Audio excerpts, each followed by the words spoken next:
Hola, hablaremos hoy de la materia. La materia. Llamamos materia a todo aquello que ocupa un lugar en el universo o en el espacio, que tiene una masa y que ocupa un volumen. Además presenta una energía determinada sujeta a interacciones o cambios en el tiempo y que puede ser medible a través de diversos instrumentos. La materia presenta muchas propiedades, es decir, muchas características que describen los cuerpos que tienen masa y volumen. La materia presenta la masa, una propiedad general que presentan todos los cuerpos, y llamamos masa a la cantidad de materia que presentan los cuerpos. La cantidad de materia de los cuerpos se mide a través de instrumentos como las balanzas, las pesas, y se mide en unidades de gramos y sus derivados, kilogramos, miligramos, aún las toneladas son unidades de masa. La masa es una propiedad que no depende de la ubicación espacial de los cuerpos, así como tampoco depende de la fuerza gravitacional. Debemos diferenciar lo que es masa y peso. Definamos el peso. El peso es la fuerza con la cual la Tierra atrae los cuerpos hacia su centro. El peso es una propiedad que depende de la ubicación espacial de los objetos o de los cuerpos. Depende además de la fuerza gravitacional e indudablemente de la masa de los cuerpos. Para medir el peso utilizamos un instrumento llamado dinamómetro y la medimos en unidades de Newton. Es importante que tengas claro que el peso es una fuerza y es la fuerza con que la Tierra atrae los cuerpos hacia su centro. Si tenemos una masa de 100 kilogramos, esta masa, este valor de masa será invariable, independiente de si está en la Tierra, en la Luna o cualquier otra región del espacio. En cambio, el peso varía de la Tierra a la Luna, como ya sabemos, por la acción de la fuerza gravitacional. Si tengo un cuerpo con una masa de 100 gramos en la Tierra, tendrá una masa diferente en otro lugar del espacio, pudiéramos decir en la Luna, tendría otra masa. Entonces, aquí vemos claramente cómo el peso depende de la posición espacial de los cuerpos. Hemos definido que la materia es todo aquello que tiene masa y además ocupa un lugar en el espacio. A ese espacio le llamamos volumen. El volumen lo medimos teniendo en cuenta de si los cuerpos a analizar son sólidos o son líquidos. Cuando hablamos del volumen de cuerpos sólidos, debemos considerar tres dimensiones: el ancho, la altura y la profundidad. Si hablamos de sustancias líquidas, debemos utilizar algunos recipientes para poder medir su volumen. Esos recipientes pueden ser el beaker, el Erlenmeyer, la pipeta, la probeta, entre otros muchos que se utilizan para poder medir los volúmenes.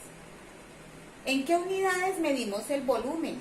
Lo medimos en unidades de litros y derivados del litro, mililitros, hectolitros, ¿cierto? Pero también lo medimos en unidades de longitud cuando hablamos de cuerpos sólidos: centímetros cúbicos, metros cúbicos, milímetros cúbicos. Teniendo en cuenta estas dos propiedades de la materia, la masa y el volumen, existe una tercera propiedad, que es la densidad. La densidad la definimos como la cantidad de materia que tiene un cuerpo en una unidad de volumen. Matemáticamente se define como masa sobre volumen. Es decir, que la densidad relaciona una unidad de masa con una unidad de volumen. En este caso podríamos decir kilogramos por litros, puede ser gramos por mililitro, etcétera, etcétera, etcétera. Siempre que tú veas una unidad de masa sobre una unidad de volumen, estaremos diciendo que nos están dando una información acerca de la densidad de los cuerpos. ¿Cuándo podemos saber si un cuerpo es más o menos denso que otro?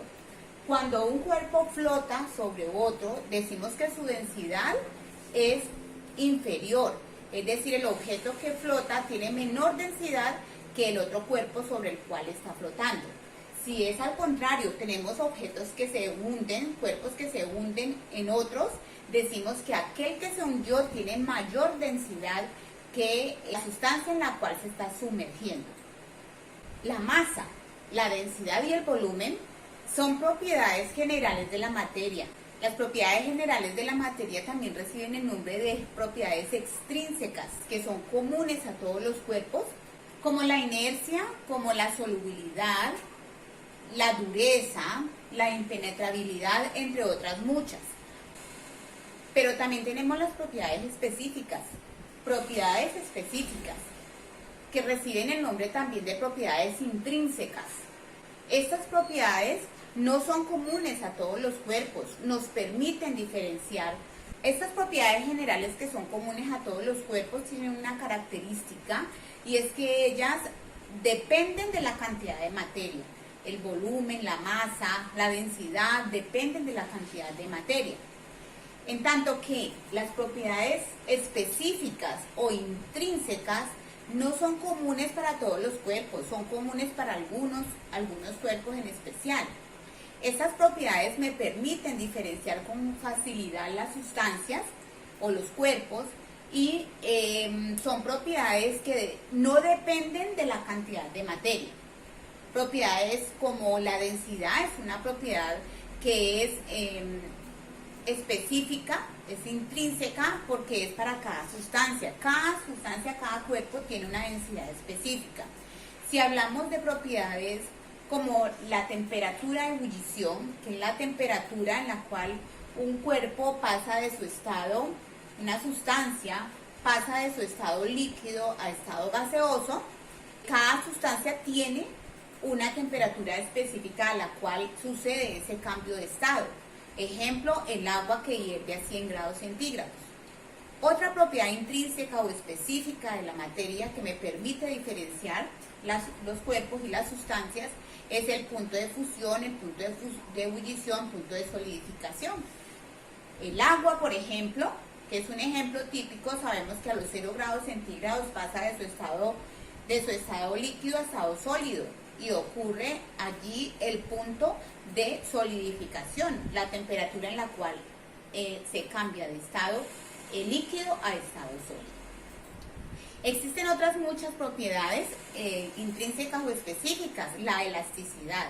Cuando me hablan de la elasticidad, nosotros inmediatamente vamos a ver todos los objetos, todos los cuerpos que tienen la propiedad de ser elásticos o plásticos, ¿cierto? Entonces vemos los resortes, vemos las bandas elásticas, y son específicas para esas sustancias, para ese tipo de cuerpos. Cuando hablamos de la solubilidad, también hablamos de una propiedad específica, solubilidad o intrínseca, porque no todos los objetos o sustancias son solubles en otros, ¿verdad? Entonces, cuando una sustancia se disuelve en otra, hablamos de la propiedad llamada solubilidad. Otra propiedad específica, la conductividad. La conductividad, que puede ser térmica o conductividad eléctrica. Conductividad térmica es la tendencia que tienen los cuerpos a conducir el calor. La conductividad eléctrica, que es la tendencia que tienen los cuerpos a conducir la electricidad. Cuando hablamos de la conductividad térmica, inmediatamente hablamos de sustancias líquidas como el agua, hablamos de los metales, y cuando hablamos de conductividad eléctrica, igualmente hablamos de los metales y algunos líquidos que son muy buenos conductores de la corriente eléctrica. Entonces son propiedades específicas para algunos cuerpos o sustancias en particular. Pero la química, para el mejor estudio de estas propiedades, las ha dividido en propiedades intrínsecas, físicas, cuando no hay cambios en la composición de la materia, como aquellas que acabamos de ver, elasticidad, punto de fusión, punto de ebullición, densidad. Son propiedades que no conllevan a cambios en la composición de la materia, por eso se llaman propiedades intrínsecas o específicas de tipo físicas. Pero existen también las propiedades intrínsecas específicas, pero tipo químicas. químicas son aquellas que conllevan a cambios en la composición de la materia, como cuáles: la oxidación. La oxidación es específica para un tipo de cuerpos, por ejemplo, podemos decir para los metales, y conlleva a cambio en la composición de la materia. Tenemos la fermentación. Cuando hablamos de la fermentación, inmediatamente nuestra mente nos lleva a la leche que se fermenta, por ejemplo, nos lleva a la uva que sufre fermentación.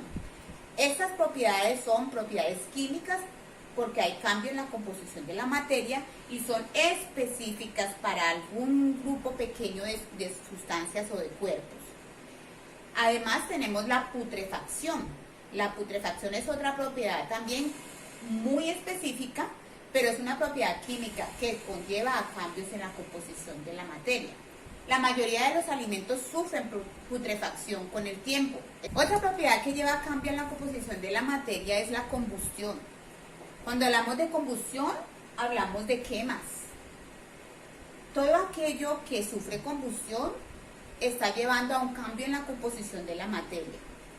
Y son sustancias muy particulares, cuerpos en particular, que tienen esta propiedad de la combustión. No todo combuste. Entonces decimos, por ejemplo, que el papel es una sustancia que sufre combustión y por ende sufre transformación en la composición de la materia. Y esta propiedad de la combustión decimos que es una propiedad específica, intrínseca y además es química. Es específica porque es para un grupo de sustancias pequeños, no es para todos los cuerpos, no es común a todos los cuerpos, y además es química porque produce cambio en la composición de la materia. Bueno, espero que te haya quedado claro las propiedades de la materia. Ahora te invito a que consultes, profundices y encuentres muchísimas otras propiedades de la materia, tanto generales o extrínsecas, como específicas o intrínsecas.